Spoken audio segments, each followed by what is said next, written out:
Do you know how to drive? Most of our answers are yes, but in reality, do we actually know the proper way to drive? Today, I will be informing you on what it takes to be a good driver. The first step is to have a valid driver's license from your state. The driver's license will come from the DMV, or whatever it is called in your state. In Mississippi, it's the DMV. To obtain a driver's license in Mississippi, you must be 16 years old and have previously taken a written test at 15 and taken a driving test at 16. The DMV has been around since 1915, so many people are informed and educated on how the DMV works. Once you have a driver's license, you will get in your car, adjust your seat and your mirrors to where you can see out of every blind spot. After everything is fixated, you can buckle up and start driving. In the state of Mississippi, it is required that all passengers, whether they're in the front or the back seat, must be buckled up. This started in May of 2017. Driving safely is a very, very important step that most people just look over and completely ignore. In high school, many schools offer the option to take a driver's education class. Our school does it in the summertime, while most classes do it in the actual school year. My school offered it in the summer, and you could go to class either at 10 o'clock in the morning or 2 o'clock in the afternoon. I chose the 10 o'clock option because it was just a lot easier for me.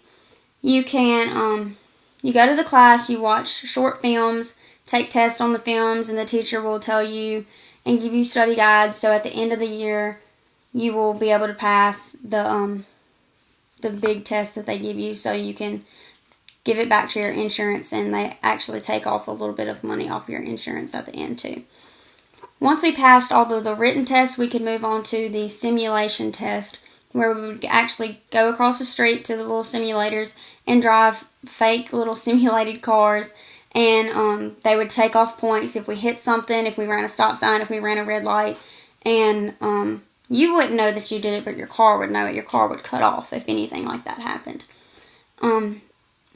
Once you passed all your simulator tests, you could actually get into a real car and drive around the town that you live in. We drove around our town, hit a lot of the not back roads, but where that wasn't very busy. And then we would also go down the interstate. We only did the interstate once because a lot of people were really just scared of it.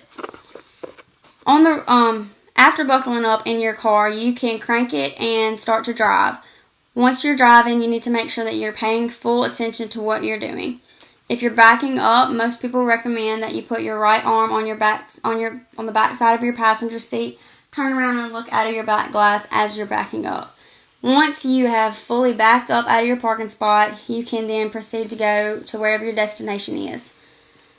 If you're going to back up and you see that someone is coming, just stop, and if you're already halfway out, keep going because you have the right of way. But if you're not halfway out and they're coming, just pull back in and stop. Now, is there a proper way and a proper volume that you should listen to music while you're driving? Most people say that it's okay to listen to your music as long as you don't touch it afterwards and you don't turn the volume up too loud to where it's distracting, and that it's not so loud that you can hear it in other people's cars too. I think I feel like that is a good way to listen to the radio, as long as you are not touching the radio, you don't grab your phone to change a song or to touch anything basically, because once you take your eyes off the road, anything can happen. You could get distracted and end up getting in a really bad car accident just because you took the time to look at a radio because you didn't like a song to change it. In 2012, 421,000 people were injured by a distracted driver that admitted they were texting or messing with the radio.